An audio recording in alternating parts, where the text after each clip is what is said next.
Welcome back, everyone. This is not your normal fill video. This is the book report on Lord of the Rings. That's right. Get hyped, get ready, get set. The first character we're talking about is Frodo Baggins. Frodo is just a regular dude, just a regular hobbit, until he gets stuck with the ring, the most dangerous thing in Middle-earth.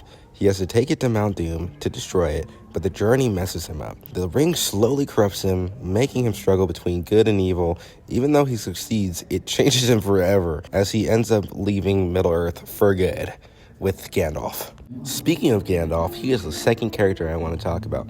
Gandalf is a wise old wizard who helps Frodo Baggins on their journey. He starts as Gandalf the Grey, but after fighting a giant fire monster, the Balrog, he comes back stronger as Gandalf the White. Two important scenes: the Council of Elrond.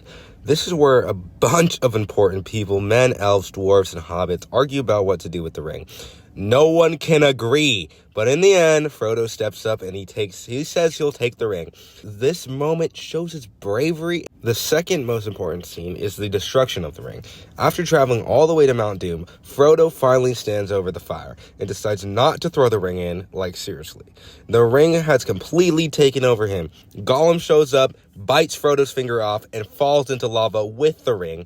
And just like that, the ring is gone. Anyways, 3 important quotes. Even the smallest person can change the course of the future. Wow. This just proves just because you're small or not powerful doesn't mean you can't do something huge. Frodo proves this by saving the world, man. And the second quote I chose was by Samwise Gamgee, the best character of this book. There's some good in this world, Mr. Frodo, and it's worth fighting for. The ultimate best friend, Sam. He keeps Frodo going by reminding him that even in the darkest times, there's still good stuff worth fighting for. That applies on Earth, not just Middle-earth. And another quote, which I think is pretty funny and the hardest line in the book: "A wizard is never late, nor is he early. He arrives precisely when he means to."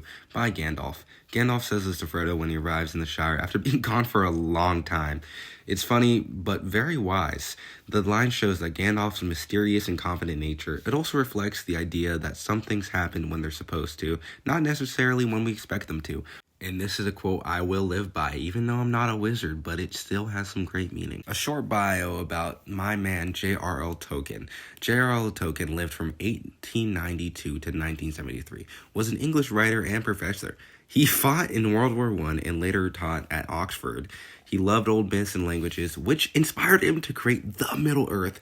He wrote The Hobbit in 1937 and The Lord of the Rings from 1954 to 1955. Now we're on to the time period. This story happens in Middle-earth's Third Age, an ancient time filled with magic, monsters, and epic battles. This is when Sauron is trying to take over the world, and Frodo and his friends must stop him. The setting of this book takes place in many places. Basically, Middle-earth has many different lands, and each with its own people and also its own culture. Basically, 1. The Shire, a peaceful countryside where the hobbits live.